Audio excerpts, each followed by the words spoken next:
A Bíblia Fala, com o pastor Ézio Pereira da Silva.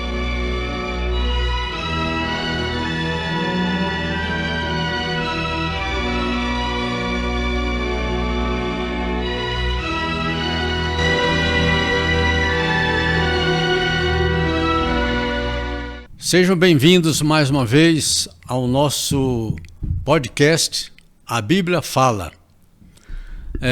Hoje nós estamos aqui um pouquinho diferentes, no nosso episódio número 34. Nós vamos ter uma ministração diferente. Quem vai falar com vocês hoje? É nada mais, nada menos de que quem? Dr. Russell Shedd. Dr. Russell Shedd, ele o Senhor já o levou, né? Ele está com o Senhor, e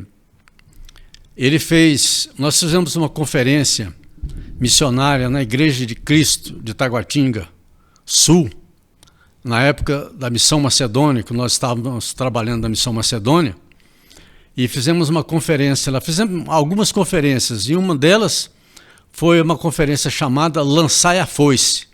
Aquela palavra lá, o profeta diz, lançai a foice, porque já madura está a seara. Então, nós fizemos essa conferência missionária e convidamos o Dr. Russell Shedd para compartilhar a palavra lá. E ele vai trazer para vocês o que nós gravamos ele lá em 1990. Quer dizer, já passaram dos 35 anos. Essa gravação é que vocês vão ver e ouvir o Dr. Shedd falando. O Dr. Shedd foi, na época da sua existência, era o maior biblista em termos de Novo Testamento, a maior autoridade no Novo Testamento aqui no Brasil, e não sei se nas Américas também, mas aqui no Brasil, pelo menos sim. Catedrático em grego, doutor em grego. Ele foi diretor muitos anos da Edições Vida Nova, e aqui eu vou ter o prazer de apresentar para vocês o Dr. Russell Shedd. Ele vai ministrar uma palavra poderosa sobre missões. É a tarefa da igreja, que a igreja é a responsabilidade dela. Existe aqui na terra para isso, é para anunciar o evangelho do reino de Deus a todos os povos, tribos, línguas e nações. Então fiquem aqui com o Dr. Russell Shedd e vocês desfrutem dessa palavra de Deus, aí que já tem 35 anos. Talvez se vocês notarem alguma qualidade, né? Porque 35 anos atrás é uma coisa, né? Hoje é outra, né? Mas talvez não só a respeito de imagem, mas também de som. Talvez vocês ouvirem alguma deficiência, ouvirem alguma deficiência, vocês levem isso em consideração, tá bom? Mas fiquem então com o nosso amado irmão, pastor e doutor Russell Shedd. Nós inclinarmos as nossas cabeças e pedir ao Senhor que venha falar ao nosso coração nesta noite. Bondoso Deus, Pai querido, te louvamos pela tua palavra. Toma, Senhor Jesus, o teu filho na tua mão e usa nesta noite segundo o teu querer, a tua vontade, pois oramos no teu precioso nome. Amém.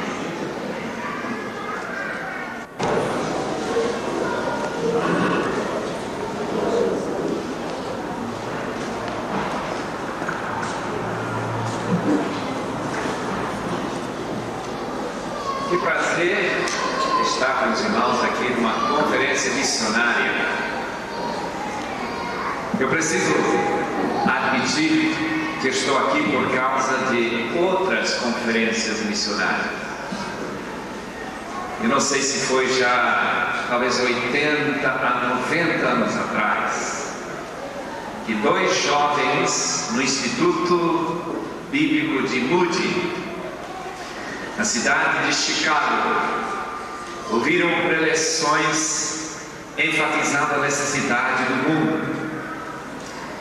E uma moça chamada Della e um rapaz chamado Leslie ouviram a voz do Senhor e eles foram para a Bolívia em 1921. E por causa dessa união e por causa de terem ouvido essa voz do Senhor, eu estou aqui esta noite. Eram os meus pais. Eu tenho um irmão que trabalha na missão transcultural que começou no Chile há muitos anos atrás, entre os marinheiros e entre os soldados do país. Hoje aquela missão trabalha na Argentina e no Uruguai. Meu irmão mais velho, que tem o nome do grande missionário chinês Hudson, é diretor daquela missão. E eu tenho uma irmã também no campo missionário em Guatemala, trabalhando na tradução da Bíblia e com as igrejas na área de Bahia, no norte de Guatemala. Eu estou aqui no Brasil já há 28 anos, depois de passar 3 anos em Portugal. Mas sempre com esta visão, que a obra do Senhor transcultural, fora da sua terra, está no centro do coração de Deus. Não tenho nenhuma dúvida quanto a isso. Nós estaremos enfatizando durante estes dias, junto aos irmãos, que a principal razão que Jesus Cristo não voltou é porque a igreja se acomodou, se relaxou e esqueceu o grande mandamento, que nós devemos ir evangelizar todas as nações, batizá-los em nome do Pai, do Filho e do Espírito Santo, e ensinamos a fazer todas as coisas que Jesus ensinou.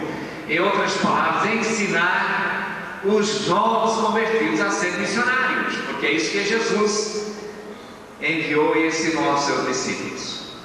Então, o fato de que o Brasil tem apenas um punhado de missionários transculturais no mundo mostra como nós temos falhado em ensinar tudo que Jesus ensinou aos seus discípulos. Esta noite eu quero abrir a minha Bíblia, se os irmãos trouxeram, eu vi muitas Bíblias aqui.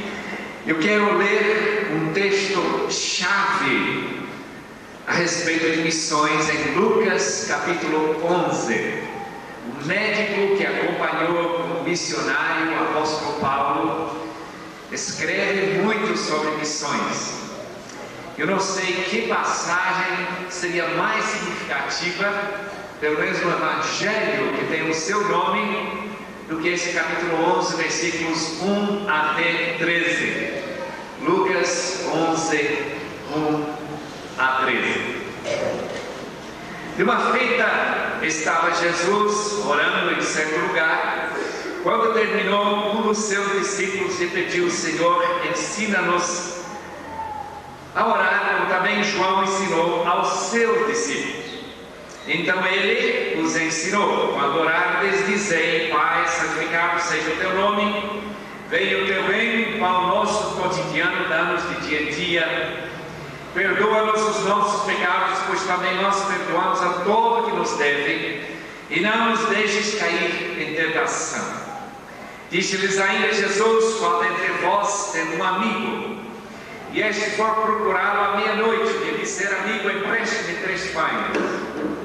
Pois o meu amigo, chegando de viagem, procurou-me e eu nada tenho que lhe oferecer. E o outro lhe responde lá de dentro, dizendo: não me importunes, a porta já está fechada, os meus filhos comigo também já estão deitados, não posso levantar-me para te dar. Digo-vos que, se não se levantar para dar-vos, por ser seu amigo, todavia o fará por causa da importunação, lhe dará tudo o de que tiver necessidade. Por isso vos digo: pedi e dar-se-vos-á, buscai e achareis, batei e abrir-se-vos-á. Pois todo o que pede recebe, o que busca encontre, a quem bate abrir-se-lhe-á. Qual dentre vós e o pai, se o filho lhe pedir pão, lhe dará uma pedra. Se pedir um peixe, lhe dará em lugar de peixe uma cobra. Ou se lhe pedir um ovo, lhe dará um escorpião. Ora, se vós que sois maus, sabeis dar boas dádivas aos vossos filhos, quanto mais o Pai Celestial dará o Espírito Santo àqueles que lhe pedirem. Vamos novamente pedir que todos os irmãos estejam em espírito de oração. A missão de ganhar o mundo para Cristo, de levar o poder do Evangelho aos gentios e também aos judeus, depende dos nossos joelhos, da oração. Portanto, eu acho absolutamente necessário que antes de nós adentrarmos nesta mensagem sobre oração pelas missões ou pela missão, que nós estejamos realmente orando. Vamos curvar as cabeças novamente e falar com o nosso Deus. Senhor amado, estamos completamente envergonhados ao reconhecer que quase metade da população do mundo, 2 bilhões de seres, estão condenados a viver nas trevas e a serem lançados no inferno por causa da nossa falha em não ter cumprido com teu grande mandamento. Senhor, ao chegarmos em tua santa presença nesta noite, nesta oportunidade de meditar sobre a tua santa palavra, rogamos que o Espírito Santo de Deus venha com poder sobre todo filho teu, para marcar sua vida com prioridade número 1, que é levar as boas novas de Cristo aos que não ouviram. Em nome de Jesus te rogamos e pedimos. Amém. Senhor. De missões modernas foi com William Carey, no início do século passado.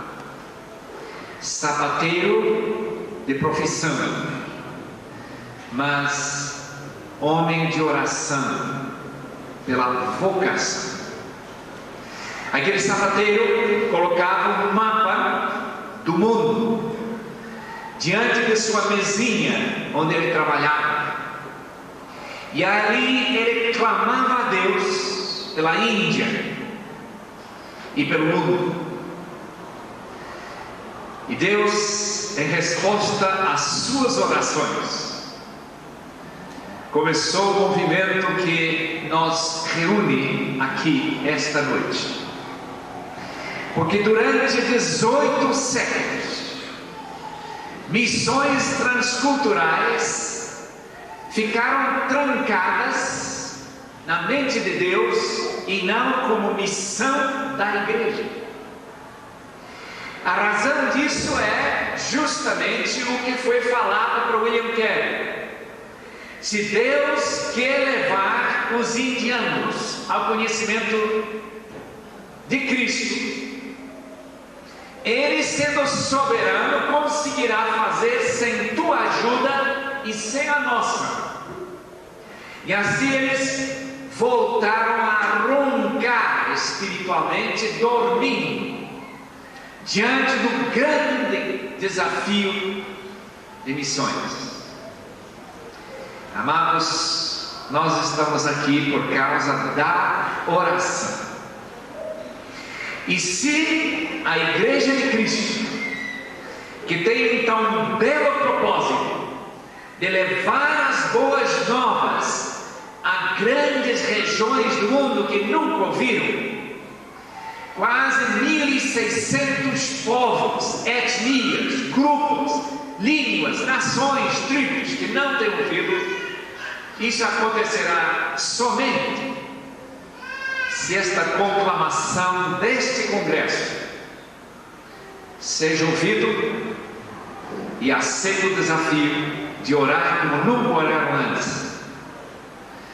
Eu sei algo sobre o poder da oração em relação a missões, não somente por causa dos meus pais, mas por causa do grande avivamento que veio sobre a nossa escola, chamado Wheaton College. Eu deixei o campo missionário quando tinha 13 anos para preparar para missões. E naquela escola, com mais ou menos 1.400 alunos universitários, na série de pregações em fevereiro de 1950, lá no meio de nós havia 2 jovens que estavam orando, rogando, estavam batendo na porta do céu, para que Deus não descansasse até daquela turma de 4 anos, começando em 1946 a 50, saísse 1.000 missionários, éramos 1.400. Amados irmãos, eu tenho tristeza de dizer que não saíram 1.000 missionários, mas a última contagem que eu tenho lido é da nossa turma, 1946 a 1950, tem saído entre 550 e 600 missionários daquela turma. Nunca houve antes e nunca até o dia de hoje, em 40 anos, uma turma como essa. E a razão é porque Jaime, que foi traspassada por uma lança alca no Rio Curará, Equador, 1956, e Arthur Wins, missionário em Itália, Modena, Itália. É por causa desses 2 jovens e mais outros desconhecidos que regularmente, se não todo dia, clamaram a Deus: mande missionários de nossa turma. Eu não queria ser missionário, eu queria ser professor numa escola americana, Wheaton College, por exemplo. Mas Deus não me deixou descansar até sair da minha terra. A mesma coisa com meu irmão, e a mesma coisa com minha irmã. E eu espero que nesta noite Deus comece a fazer alguma coisa no seu coração, amado ouvinte. Não para pensar em sair para algum país como Angola ou Moçambique, mas a tomar uma decisão de começar a orar e batalhar para missões de joelho. Porque se fizerem isso, eu tenho certeza absoluta que o Brasil vai se tornar um grande celeiro da semente evangélica a ser espalhada pelo mundo aí fora, entre tribos, povos, línguas e nações. Amados irmãos, a história de Jesus é palpitante. Um homem batendo palmas, batendo na porta do seu vizinho, do seu amigo, e ele abrindo a janela para ver quem que está, o que ele quer.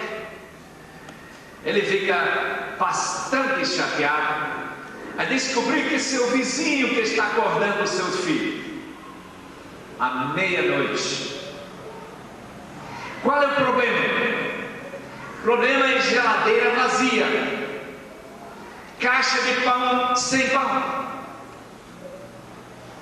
sem leite, sem mel, absolutamente sem nada para alimentar. A barriga vazia de um amigo que chega de viagem, sem telegrama, sem telefone, não havia, sem carro. E ele aparecendo segundo o costume do Médio Oriente, não pode deitar antes de comer.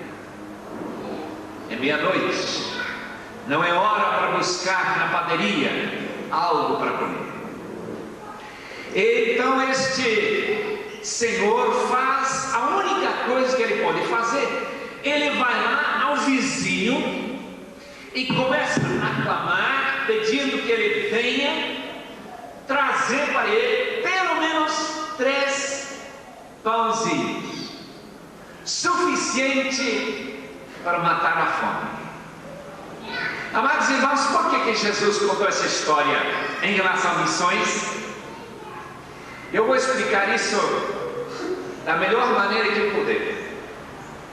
A razão é simples, que nós não temos condições de alimentar o mundo espiritualmente. Nós não temos o poder necessário para fazer isso. Nós não temos em nossas mãos o pão da vida em suficiente quantidade para poder alimentar os milhares e milhares de pessoas que andam famintos no norte de Moçambique, 4 milhões de moçambicanos que ainda não ouviram falar de Jesus Cristo, e nós que vivemos num país que fala a mesma língua, não temos condições. Amados irmãos, a história desse amigo que clama, pede, bate na porta à meia-noite, descreve cabalmente nossa necessidade como brasileiro. Eu falei hoje com um missionário de Moçambique, 3 anos em Moçambique. Foi um dos nossos alunos na Faculdade Teológica Batista de São Paulo, missionário da MIAP, Missão Interior da África. Na nossa conversa esta manhã, antes de nós virmos para Brasília, ele falou da tremenda dificuldade de chegar a um país como Moçambique e ficar lá. Coisa mais fácil de fazer turismo missionário. Essa coisa fácil. Se candidatar, passar um mês, 2, 3 meses em treinamento, pegar o dinheiro da igreja e cruzar num grande jato até Zimbábue e depois pular para Maputo ou Beira, e a gente dá uma boa olhada no lugar e diz: olha, esse não é para mim não. E ele volta para o Brasil. Ele já é missionário, né? Ex-missionário. Não aprendeu nenhuma língua, não ganhou ninguém para Jesus Cristo, mas ele é uma grande autoridade sobre missões em Moçambique. Por quê? Porque ele foi lá. Ele passou 2 meses lá. Amados irmãos, ninguém fica em Moçambique se não for amarrado pelo poder de Deus. Meus irmãos, a necessidade daquele país, ou a necessidade da Arábia Saudita, a necessidade de Marrocos é muito além da possibilidade de qualquer brasileiro ou toda a nossa missão Macedônia fazer coisa alguma para aqueles países, a não ser que nós saibamos convencer nosso vizinho Deus, abrir a porta e nós fazer o que ele fez para aquele amigo. A frase que devemos notar na Bíblia é a seguinte: ele deu tudo o que ele precisava. Amados irmãos, ele não deu apenas 3 pãozinhos, ele deu leite, iogurte, manteiga, queijo, mel, doce e pão. É um lanche de primeira. Por quê?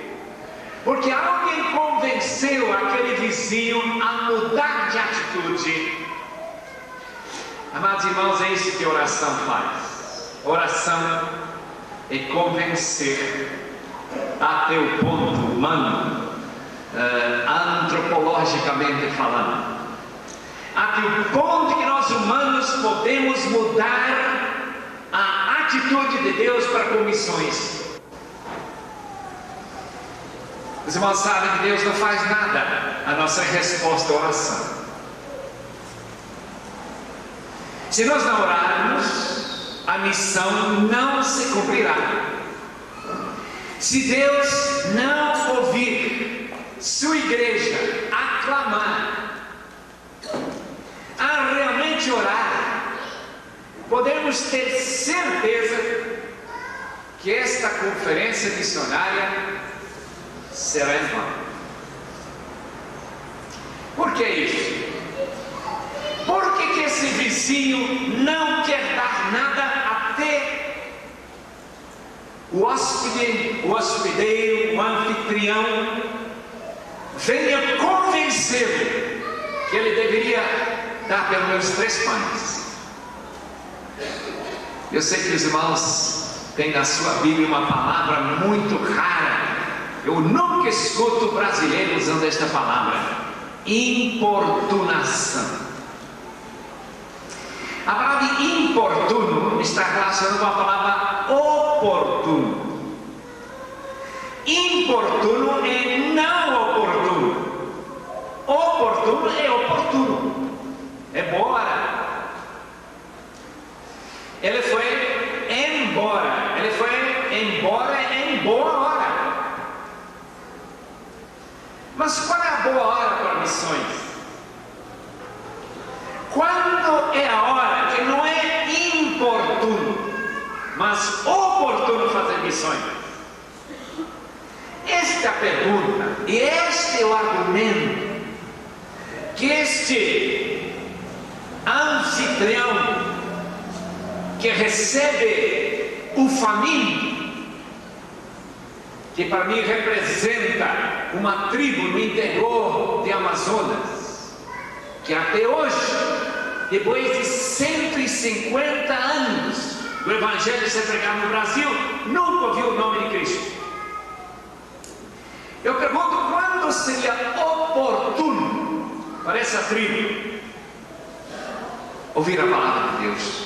Tem mais ou menos 100 tribos no Brasil que nunca ouviram falar de Cristo. Sabe por quê, irmãos? Porque nenhum de nós está clamando até importunar, e talvez a palavra no original, anaitia, significa envergonhar a Deus. A vergonha de ter uma tribo faminto pela palavra, e nós não temos nem 3 pães para dar. Não temos nada.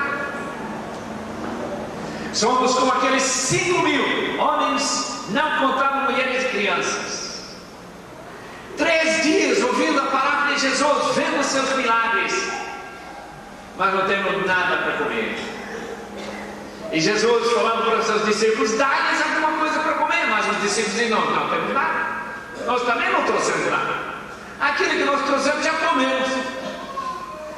Ah, meus irmãos, a igreja é assim. A igreja está sempre comendo, mas não tem para dar. Ah, meus irmãos, se nós não tivermos a importunação, se nós não reconhecermos a hora oportuna para missões, nós nunca faremos, porque custa muito dinheiro, é muito sacrifício, não é fácil, é tão assim fácil chegar de volta e dizer: eu fui bati na casa do meu vizinho, eu pedi pães, mas ele disse que ele não quis dar, ele disse que ele estava dormindo, que ele não tinha condições de suprir nossa necessidade. Por favor, meu amigo, vá para a cama sem comer. E nós estamos dizendo esta noite a 100 tribos no próprio Brasil: vá para a cama, família. Nós estamos dizendo para países no norte da África: vai para a cama sem se alimentar. Amados irmãos, quando os discípulos vieram para Jesus, depois de Jesus ter orado, e eu posso imaginar como Jesus orava pelo mundo, já que ele veio para salvar o mundo, Ele veio para dar sua vida em prol do mundo, seu sangue para comprar os que emanam de toda a tribo, povo, língua e nação, segundo Apocalipse 5. Se Jesus Cristo orava, será que ele não orava pelo mundo? O contexto do capítulo 10 é missões. São 70 saindo 2 a 2 para evangelizar a Palestina. Será que a oração de Jesus não tinha nada relacionado com missões? Que ele ensinou os seus discípulos? Eu creio que ele ensinou os discípulos a orar por missões. Quando orardes, diz Jesus, quando orardes, dizei: Pai, santificado seja o teu nome. Irmãos, como que se santifica o nome de Deus?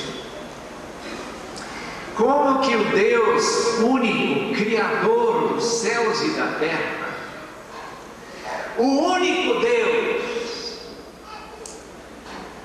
que nós podemos adorar, eu quero saber, amados irmãos, como se santifica esse nome? Como que Deus santifica o seu nome? Não é através do conhecimento desse nome? Se nós chegamos ao interior da Baixada Boliviana, onde foram martirizados 5 irmãos em 43, 5 missionários, e aquela tribo nunca ter ouvido falar do nome de Cristo. Será que essa tribo vai glorificar a Deus santificando o seu nome? Nunca. Eles vão santificar os seus Oxuns.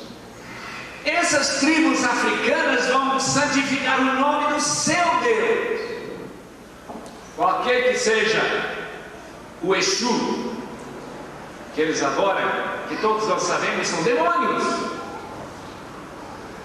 Quando nós oramos e quando nós clamamos ao Senhor da glória, santificado seja o teu nome, nós estamos dizendo: Senhor, deixa que teu nome seja conhecido, porque quem invocar o nome do Senhor será salvo, diz Romanos 10, versículo 13. Mas se eles não conhecem o nome, como será que eles podem invocar esse nome para ser salvo? Eu fico imensamente chocado com a imensidão dessa tarefa, o desafio de uma China comunista, uma China onde não há possibilidade nenhuma de ouvir a palavra de Cristo, a não ser em resposta à oração. Nós tivemos a alegria de abrir uma igreja na Ilha Comprida, a 80 quilômetros de Nova York. Visitando aquela igreja nos anos posteriores, um dia alguém me apontou para uma família chinesa.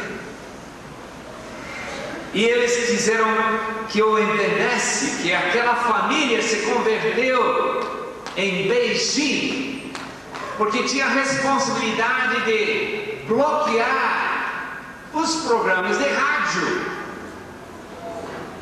que iam sendo emanadas aí, mandadas para a China comunista.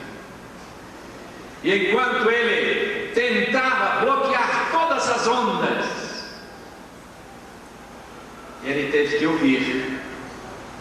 E o Espírito de Deus foi mexendo até ele ouvir esse nome, o único nome dado entre os homens através do qual nós podemos ser salvos.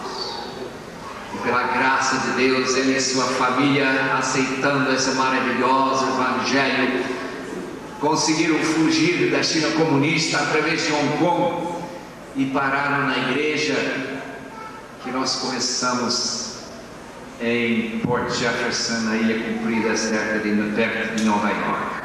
Mas, irmãos, isso é santificar o nome. Nós encontramos em Filipenses 2 que Deus deu para o seu Filho um nome acima de todos os nomes.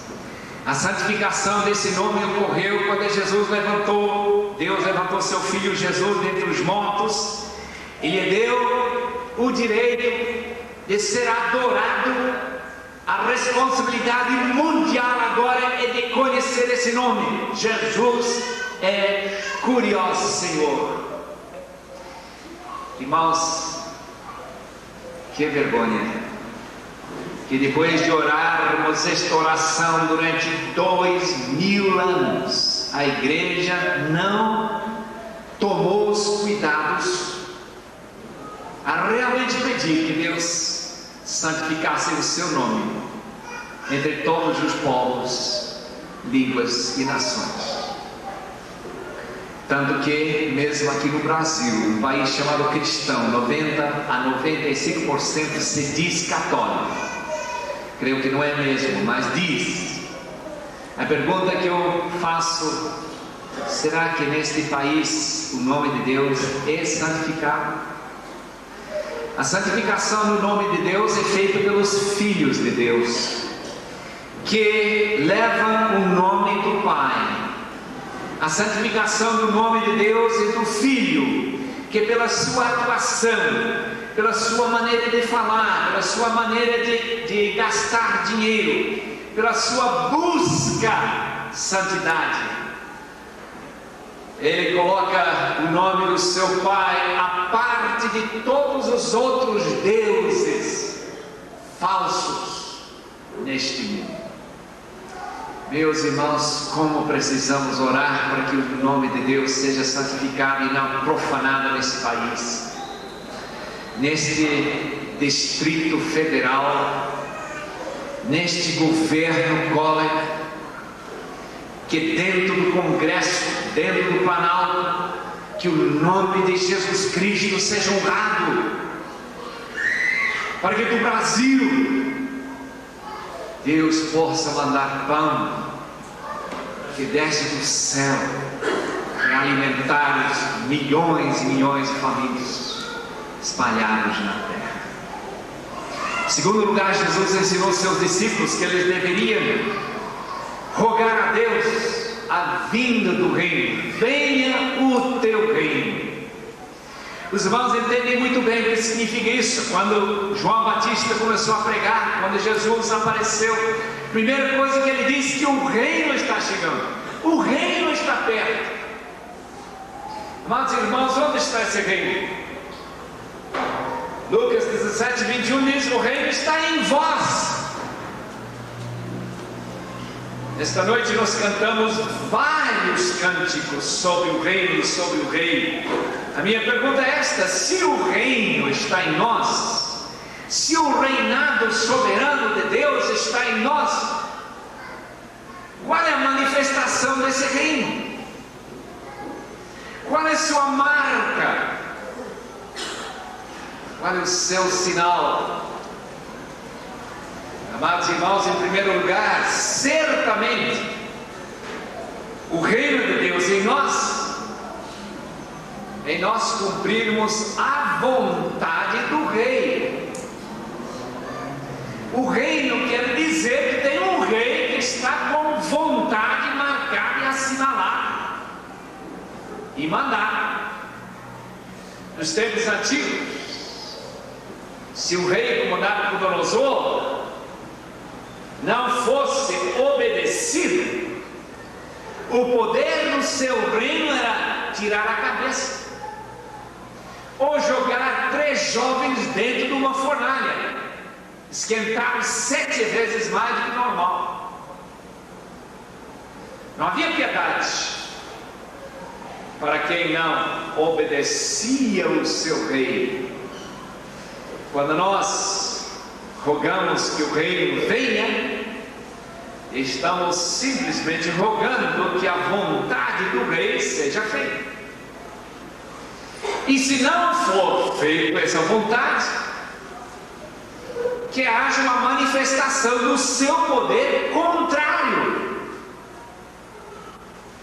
Os irmãos lembram na igreja de Corinto, quando as ceias do Senhor e o pecado no corpo de Jesus Cristo na igreja de Corinto, em que o reinado de Deus não se manifestava, o que estava acontecendo? Diz o apóstolo Paulo: doentes e mortos.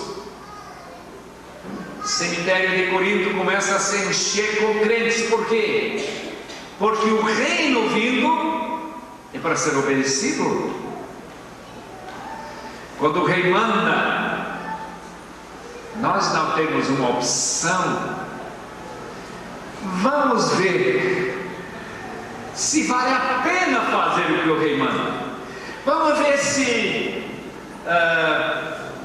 eu quero fazer, ou se eu vou sentir muito prazer fazer o que o rei manda.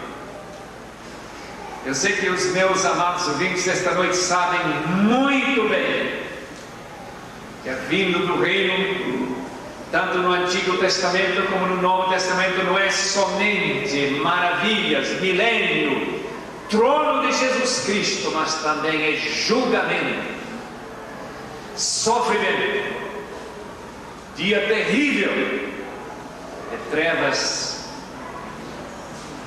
Amados irmãos, qual será a minha reação quando o rei chegar? Em 1 de João, capítulo 2, versículo 28, o apóstolo João entendeu muito bem o que significa o reino de Deus chegando. Disse que quando ele vem, nós devemos ter uma imensa preocupação de não querermos afastar dele envergonhados. Lembram os irmãos quando aquele rei voltou para testar e averiguar como os seus servos tinham tratado os talentos que ele tinha entregue para eles? Os irmãos lembram aquele terceiro servo? Não quis de maneira nenhuma ver a face do seu rei, do seu Senhor. Meus irmãos, será que nós vamos abraçar o Senhor e que estaremos ouvindo bem feito, servo bom e fiel? Ou estaremos ouvindo palavras mais ou menos como estas: servo mau, desobediente, tu sabias o que eu queria e não fizeste. Meus irmãos, eu tenho medo disso. Eu tenho medo. Venha o teu reino. É muito mais do que venha a glória do reino, os galardões do reino, os bem-feitos, servo bom e fiel do reino. A vida do reino também é julgamento e vergonha, tristeza, lágrimas, por causa da desobediência. Meus irmãos, há um texto que eu nunca escuto sendo pregado. 2 Coríntios, capítulo 5, versículo 10. Aquele grande texto fala de nós sermos embaixadores. Mas o versículo 5, capítulo 5, versículo 10, diz o seguinte: que quando Jesus voltará, quando nós aparecermos no tribunal de Cristo, nós estaremos recebendo o mal e não somente o bem que fizemos. Meus irmãos, eu não sei como eu vou responder quando, como pastor de várias igrejas durante a minha vida, os últimos 37 anos desde que eu fui ordenado para o santo ministério, onde estão os obreiros de sua igreja? Meu filho, onde está o dinheiro que sua igreja podia ter mandado aqueles obreiros para a seara? Não foi esse o meu mandamento? Como que tu me chamas Senhor, Senhor, e não fazes o que eu mando? Esta é a pergunta que certamente vai envergonhar muitos de nós, muitas de nossas igrejas naquele terrível dia e também glorioso dia da volta de Jesus. Venha o teu reino. Se esse reino chegasse, os irmãos sabem que grandes manchas de absoluto preto no mapa mundi, nós teríamos áreas onde não tem luz nenhuma do Evangelho. Será que nós queremos que o reino venha e o julgamento de Deus caia sobre essas terras sem nunca ter tido oportunidade de ouvir? Meus irmãos, quando chega o reino de Deus em São Pedro de Boa Vista, uma pequena cidade em cima de um monte onde os meus pais trabalharam durante vários anos, eu não tenho nenhum medo que o reino venha para lá, não. Eles tiveram oportunidade. O Evangelho foi pregado insistentemente durante anos.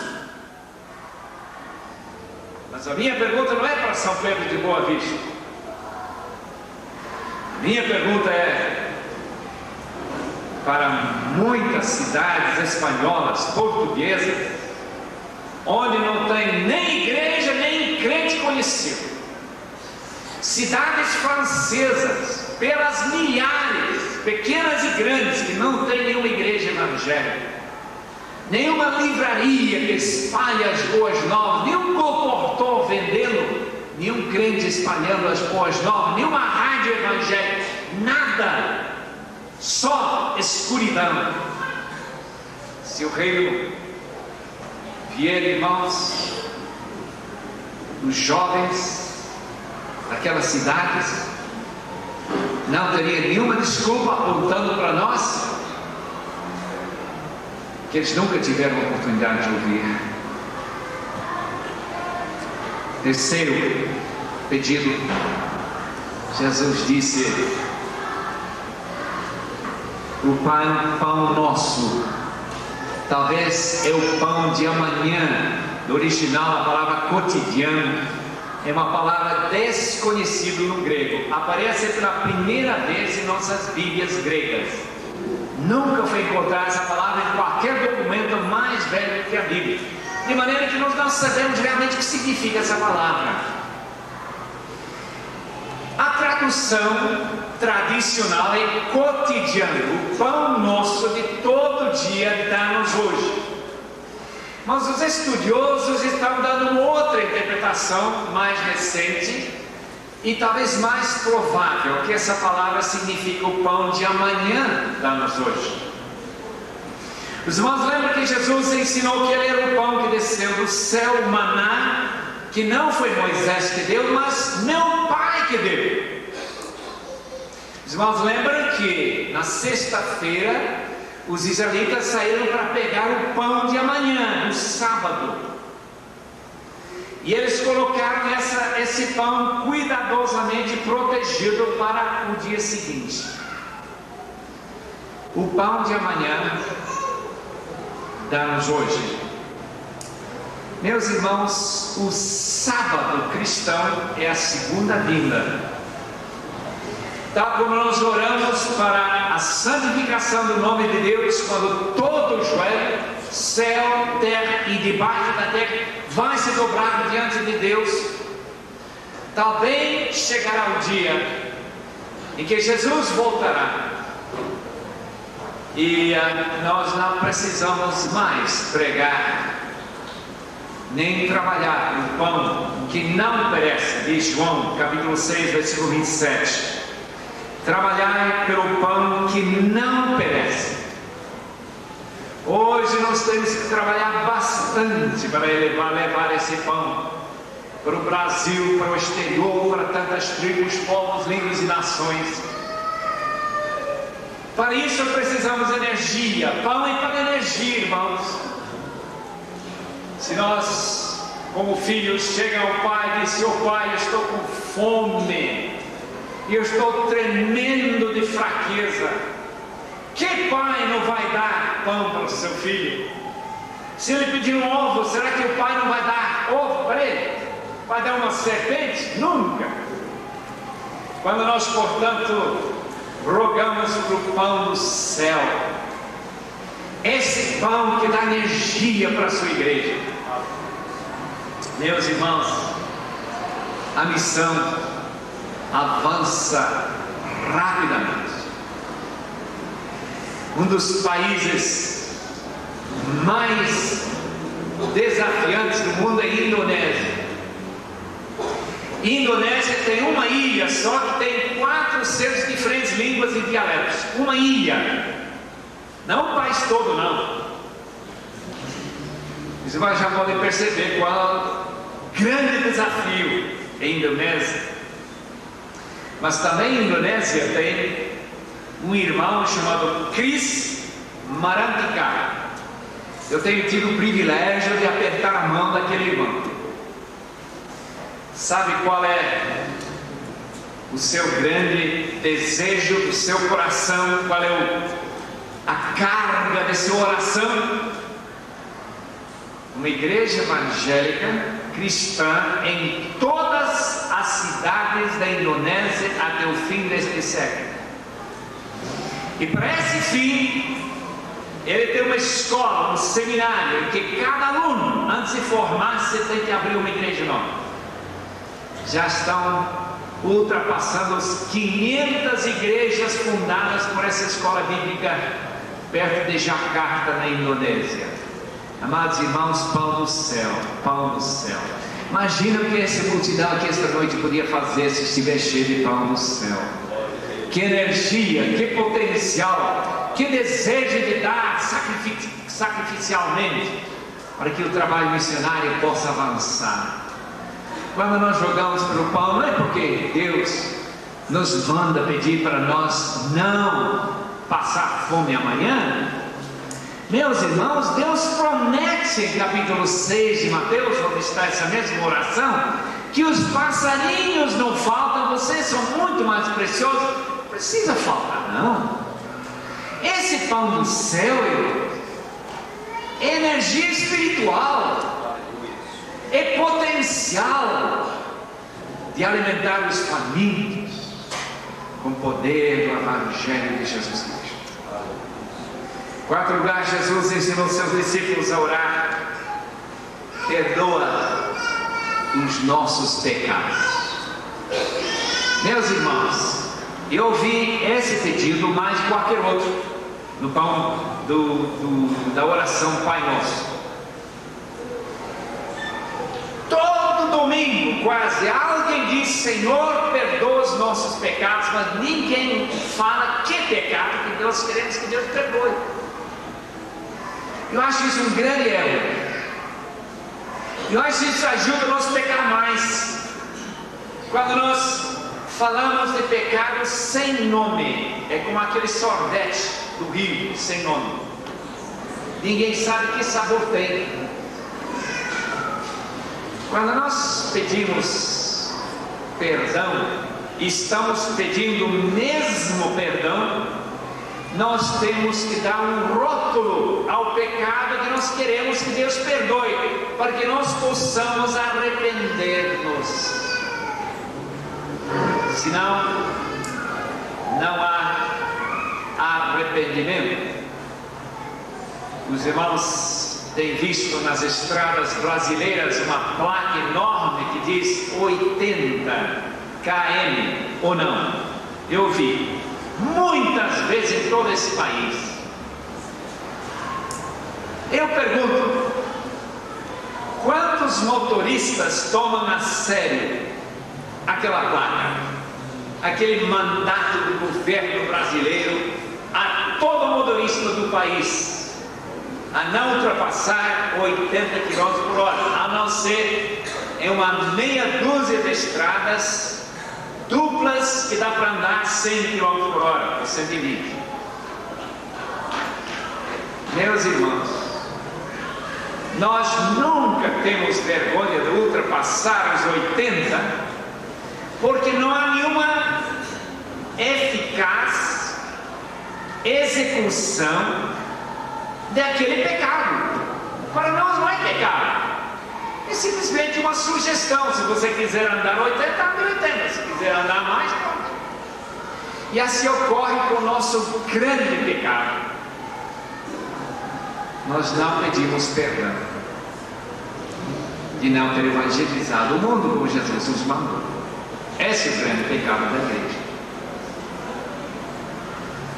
Meu irmão, minha irmã, esta conferência, precisamos orar bastante em torno deste pecado e pedir que Deus nos envergonhe suficientemente para nós nunca mais olharmos para missões como se fosse essa placa 80 km por hora, como se não tivesse qualquer importância no mundo. Se Deus diz: ide, portanto, e fazei discípulos de todas as nações, batizando em nome do Pai, do Filho e do Espírito Santo, eu quero saber por que não fizemos. Somente porque nós não importamos pecar. Perdoa, Senhor, perdoa este pecado. E nos ajude com tua graça, Senhor, a não pecar mais depois deste fim de semana. Que nós estejamos de tal modo empenhados em dar os nossos filhos, a pedir que desta multidão Deus mande 200, 300 missionários, não sei quantos Ele quer mandar, como oraram meus amigos Arthur e Jane, para que Deus realmente faça a sua obra neste ano. Último pedido: Pai, não nos deixes cair em tentação, nem cair na mão do maligno Satanás. A tentação maior que a igreja tem, eu tenho visitado muitas e muitas igrejas, meus irmãos, no mundo inteiro. A tentação maior que nós enfrentamos é fechar um círculo em torno de nós mesmos. Tal como os pais fazem com seus próprios filhos, eles não querem adotar outros filhos aí fora. E a igreja se torna um clube de amigos.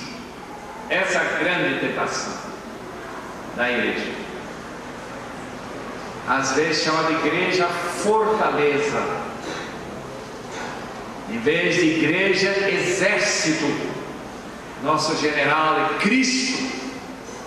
Fortaleza é nos proteger com um lindo prédio, com excelentes salas para a escola dominical, com ótimos professores para que os nossos filhos não pereçam. Essa é a grande tentação. E o maligno aproveita. Ele aproveitou esse espírito na Igreja Católica. Durante toda a Idade Média, quais foram os países que a Igreja Católica evangelizou? Nenhum. Quantos aqui já ouviram falar de Marco Polo? Grande viajante, explorador italiano. Chegou na China. Ele começou a contar ao rei da China, 1200 e tanto, das maravilhas do mundo ocidental, inclusive do cristianismo. O rei da China disse: fala para o teu chefe, o Papa, para mandar mestres para nos ensinar aqui na China o cristianismo. Marco Polo foi fiel àquele mandato. Ele chegou no Papa, diante do Papa, pediu missionários para a China. o Papa mandou 2 padres. Eles começaram a viajar essa longa viagem a pé. Quando eles chegaram às altas montanhas do Afeganistão, eles perceberam que a viagem era dura demais para padres. Só Marco Polo conseguia chegar lá. E eles voltaram para a Itália e assim acabou a evangelização da China. Amados amigos, eu não posso entender como esta tentação não é reconhecida pela igreja. A tentação de nós fechar o círculo em torno de nós mesmos e esquecer o mundo que está morrendo de fome. A ilustração é daquele homem rico que se regalava todo dia dentro de sua mansão, mas ele não tinha nenhuma compaixão por um pobre mendigo chamado Lázaro. Amados amigos, quando que aquele homem de Lucas 16, quando ele virou missionário? Depois de cair no inferno. Eu acredito, amados amigos, que muita gente vai se tornar grandes missionários no inferno. Diz: oh, Abraão, mande missionários para meus irmãos. Mas enquanto ele esteve vivo aqui, na sua igreja fechada dentro de seus 4 paredes, ele não teve nenhum interesse em convencer seus irmãos para não chegar naquele terrível lugar chamado inferno. Quando nós jogamos a Deus, não nos deixes cair na tentação do homem rico, daquele homem que não teve nem compaixão para ajudar o seu semelhante. Como nós, irmãos, precisamos vencer essa tentação. Senhor, não nos deixes cair na tentação de ficarmos contentes com nossos bens, regalando-nos todos os dias, com lindas pregações, com belos professores e professores da escola bíblica dominical, com instalações lindas. Meus irmãos, uma parêntese, eu estive em Vitória, no Espírito Santo, não há muito tempo atrás. Vi uma igreja instalando ar-condicionado, que custa alguns milhões de cruzeiros. Eu não entendo.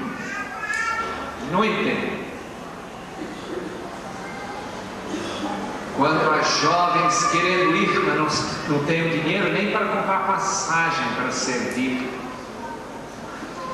Meus irmãos, essa é a tentação. Essa é a tentação. Vamos orar. Senhor, a noite já chega, às altas horas, meia-noite. Amigos por aí, família.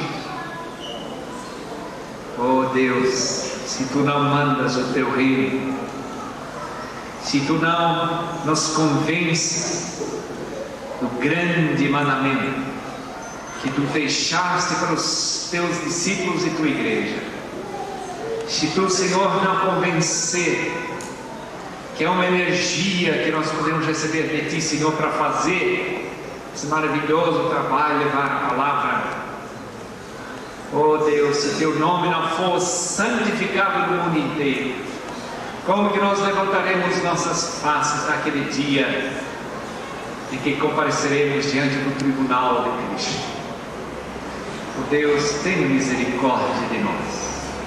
Rogamos em esse nome, no nome de Jesus. Amém. Sobre o tempo do fim, o livro A Segunda Vinda, a Grande Tribulação e o Arrebatamento, escrito por Ézio Pereira da Silva, aborda de forma profunda e abrangente a escatologia, o estudo das últimas coisas. O autor explora as profecias do Antigo e Novo Testamento, os ensinamentos de Jesus e dos apóstolos sobre os últimos dias, além de traçar um panorama histórico profético que culmina na inauguração da Era Eterna Futura. Enviamos para todo o Brasil.